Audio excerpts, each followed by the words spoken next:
Badan Pengawas Pemilu atau Bawaslu bergerak usai cuplikan video Ganjar Pranowo bakal capres PDIP muncul di tayangan azan salah satu TV swasta.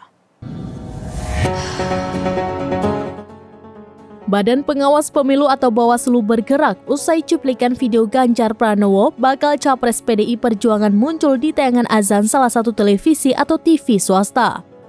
Ketua Bawaslu Rahmat Bagja mengatakan pihaknya kini sedang melakukan kajian terkait tayangan azan yang memunculkan Ganjar tersebut.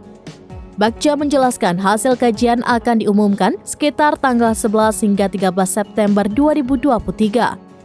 Sebab katanya Bawaslu memiliki waktu hingga 7 hari untuk melakukan kajian sejak tanggal ditemukan dugaan pelanggaran.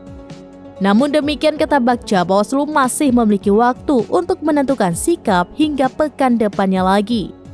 Wakil Ketua Majelis Ulama Indonesia atau MUI Anwar Abbas tidak mempermasalahkan munculnya baca pres PDIP Ganjar Pranowo muncul dalam tayangan azan maghrib di salah satu stasiun televisi swasta nasional.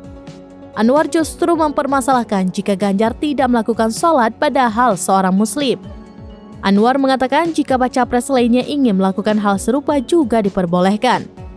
Hal senada juga disampaikan Partai Amanat Nasional atau PAN melihat bahwa hal itu bukan merupakan suatu pelanggaran atau curi start kampanye.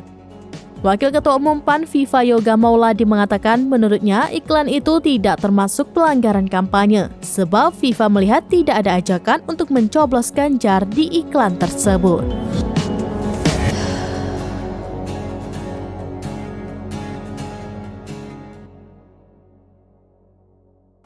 Demikian informasi terkini Syedar Alun, saksikan terus beragam informasi lainnya. Jangan lupa like dan share seluruh akun seramines.com.